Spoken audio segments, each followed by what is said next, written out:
ইচ্ছা আছে, ভাবছি একটু ন্যাড়া হয়ে যাবো, চুলগুলো কেটে ফেলবো, কারণ এত চুল উঠছে। তো আমার সাথে এইসবই হয়, জামা কাপড় কাচতে গিয়ে এই যে হাতে এতটা কেটে ফেললাম। খুব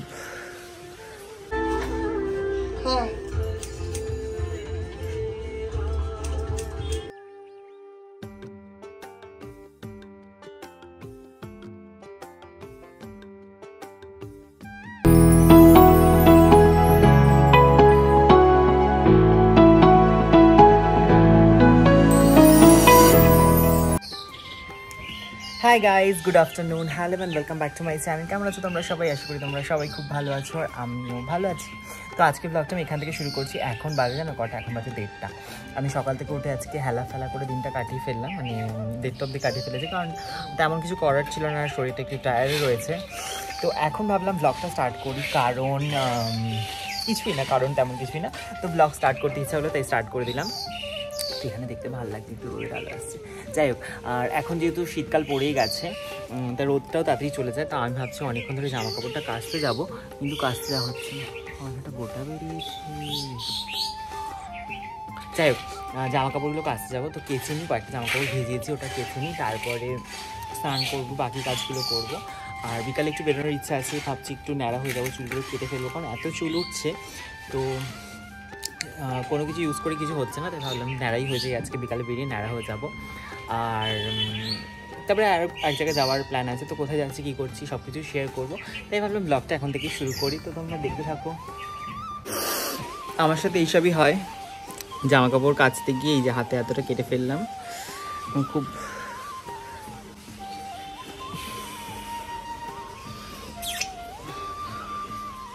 ব্যথা করছে একদম, মানে শেষ ব্যথা করছে, জীবনের শেষ ব্যথাটা করছে আমার।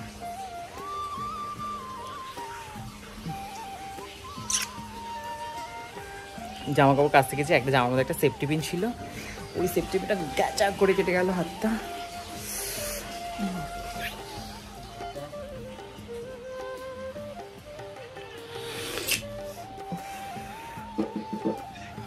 ব্যথা হচ্ছে রে।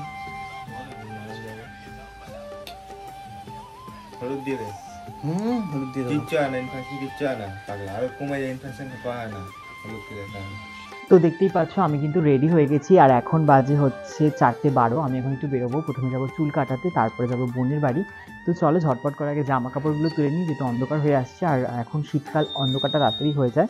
তো ভাবলাম জামা কাপড়টা আগে তুলে নিই, তারপরে বেরিয়ে যাই, তারপরে গিয়ে বাকি কাজগুলো করি।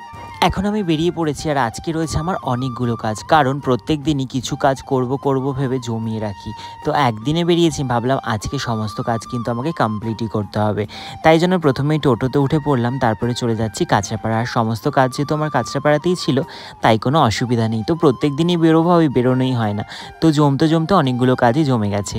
তাই ভাবলাম প্রথমে আজকে যাই, প্রথমে যাবো হচ্ছে চুল কাটাতে, কারণ চুলটা অনেকটা বড় হয়ে গেছে, আর তারপরে কিন্তু অনেকটা হেয়ার ফলও হচ্ছে। তাই ভাবলাম চুলটা একটু যদি ছোটো করে কেটে ফেলি, তাহলে কিন্তু হেয়ার ফলটা অনেকটা কমে যাবে।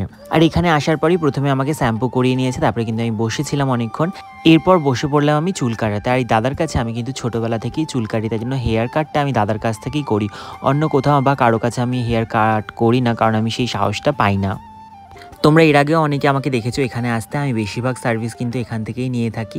তো স্কিনের সার্ভিস মাঝে মাঝে অন্য কোথাও থেকে নিলেও কিন্তু হেয়ার কাটটা আমি এখান থেকেই করি থাকি, দাদার কাছ থেকে। তো দেখতেই পাচ্ছ চুলটা অনেকটা ছোটো করে কেটে ফেলেছি। তো আমাকে কেমন লাগছে চুল কাটার পর, সেটা কিন্তু অবশ্যই কমেন্টে জানিও। চুলটা কাটার পর কিন্তু আমার নিজেকে একদমই ভালো লাগছে না, কারণ আমি মনে করেছিলাম চুলটা বড় ছিল, তখনই আমাকে ভালো লাগছিল। তোমাদের কি লাগছে সেটা কিন্তু আমাকে কমেন্টে জানিও।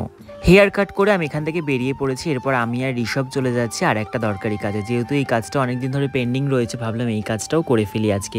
তাই জন্য ঋষভকেও ডেকে নিলাম, তারপরে আমি আর ঋষভ মিলে চলে গেলাম একটা ফার্নিচারের দোকানে। এখান থেকে নিয়েছিলাম একটা ড্রেসিং টেবিল, যে ড্রেসিং টেবিলটা হচ্ছে এটা। ঋষভের বোনের যেহেতু কিছুদিন আগে বিয়ে হয়েছে, বিয়ের কোনো কিছুই আমি শেয়ার করতে পারিনি, তখন যেহেতু আমার কাজ ছিল, কাজের জন্য বিয়েতেও খুব একটা থাকা হয়নি, অল্প সময় মজা করেছি, তাই জন্য সেরকমভাবে ভ্লগও করা হয়নি। তাই ভাবলাম ঋষভের বোনকে কিছু গিফট করব, তাই আমি আর আমার বান্ধবী তনয়া মিলে, আমরা দুজন মিলে কিন্তু ওর বোনকেই ড্রেসিং টেবিলটা গিফট করেছি। তো তোমরা দেখে জানিও অবশ্যই কেমন লাগছে এই ড্রেসিং টেবিলটা। এরপর এটা কেনা হয়ে গেলে ঋষভ এটা নিয়ে চলে গেল, তারপরে কিন্তু আমি ওখান থেকে আবার টোটো ধরে নিলাম। টোটো ধরে আমি এখন চলে যাচ্ছি বোনের বাড়ি, কারণ বোনও অনেক কিছু আমাকে কিনতে দিয়েছিল পার্পল থেকে, তো সেখান থেকে সেগুলো আমি অর্ডার করেছিলাম, সেগুলো চলেও এসেছে। তো বোনকে দেওয়া হচ্ছিল না, ভাবছিলাম যে যাব, তাই ভাবলাম আজকে যখন বেরিয়েছি সমস্ত কাজ কমপ্লিট করেই বাড়ি যাব। তারপরে আর কি টোটো ধরে এখন চলে যাচ্ছি বোনের বাড়ি। আসলে আমার সাথে এমনটাই হয়, তোমাদের কার কার সাথে এমনটা হয় সেটা কিন্তু আমাকে জানিও। মানে এই ধরো কোনো কাজ করতে হবে, আমি ভাবি আজ নয় কাল, কাল নয় পরশু করব, করতে করতে প্রত্যেক দিনেরই একটা একটা করে কাজ জমতে থাকে, আর জমতে জমতে অনেক কাজ জমে যায়, আর এরপরে একদিনে সমস্ত কাজ করতে গিয়ে একটা তাড়াহুড়ো বেঁধে যায়। कोई नहीं है क्या? चुप। हेलो।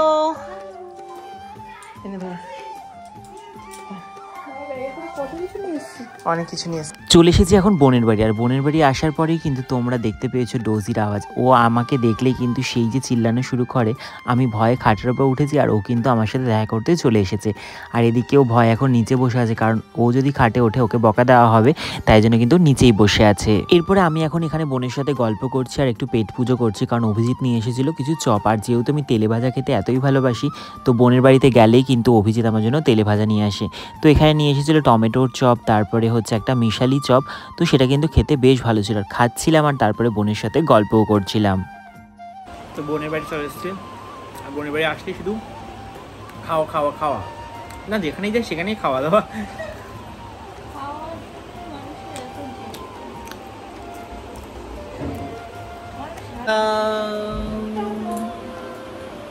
আবার আসবো পরে, কদিন পরে এসে থাকবো, তারপরে কাজটা শেষ হয়ে যাক আমার। লাইফটা কোন করতে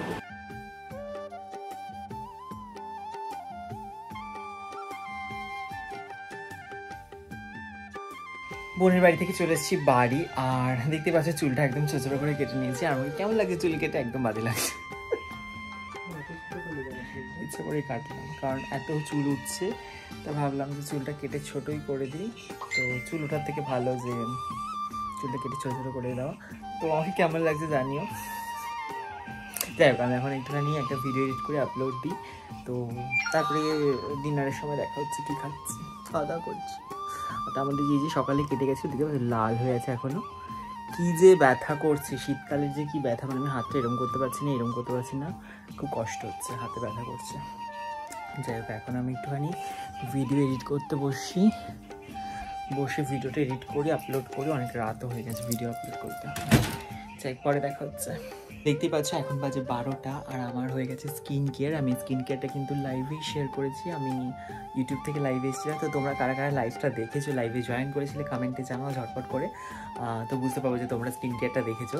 যারা যারা দেখো নি, এই ভিডিওটা দেখার পর কি লাইভটা একবার চেক করবে, সেখানে কিন্তু আমি গল্প করেছি, অনেক গল্প করেছি, আর সঙ্গে কিন্তু স্কিন কেয়ারও করেছিলাম। তো যাই হোক, চলো এবার ঝটপট করে ডিনার করি, আমার খিদে পেয়ে গেছে। তো দেখতেই পাচ্ছ আমি এখন ডিনার করতে বসে পড়েছি, আর অনেক রাত হয়ে গেছে, আজকে বাজে হচ্ছে 12টা 10। আজকে অনেক লেট করে ডিনার করছি। যাই হোক, চলো ঝটপট করে ডিনারটা করে নিই, কী কী ডিনার আছে সেটা দেখাই আগে। এই হচ্ছে আমার রাতের ডিনার, যেখানে আছে ভাত, ডাল সেদ্ধ, আলু সেদ্ধ যেটা আমি দুপুরবেলা করেছিলাম, সঙ্গে অল্প সাদা ভাতও আছে, সঙ্গে আছে এই ফুলুরি আলুর তরকারি, আর আছে ডিম ভাজা। তো এই হচ্ছে আমার রাতের ডিনার। তো চলো ঝটপট করে ডিনারটা কমপ্লিট করে তারপরে তোমার সাথে দেখা হচ্ছে, তারপরেই ব্লগটা এন্ড করছি। আর এই হাতের ব্যথায় আমি পাগল হয়ে যাচ্ছি, এত যন্ত্রণা হচ্ছে। যাই হোক, আমি ডিনারটা কমপ্লিট করি। আমার ডিনার করা কমপ্লিট, আর এখন বাজে হচ্ছে 12টা 40। ভাবা যায়। যাই হোক, আমার ডিনার করতে অনেক সময় লাগে, মানে আমার ডিনার কেন, যে কোনো সময় একটু খাওয়া দাওয়া করতে বসলে আমার অনেক সময় কেটে যায়। তো আমি এখন প্রায় 20 মিনিট ধরে বসে ডিনার করলাম। তো আমার ডিনার করা কমপ্লিট, এখন যাবো আমি ঘুমাতে। তার আগে দুটো ভিডিও এডিট করে নিই, করে যাবো ঘুমাতে। তো চলো, আজকের এই ব্লগটা আমি এখানে শেষ করছি। কেমন লাগলো তোমাদের আজকের এই ব্লগটা অবশ্যই কমেন্টে জানিও। ভালো লাগলে লাইক কমেন্ট শেয়ার করে দিও, আমার চ্যানেলটা সাবস্ক্রাইব করে দিও। তো চলো, তাহলে সবাইকে দেখা হবে খুব শিগগিরই নতুন একটা ব্লগের সাথে। সবাই খুব ভালো থেকো।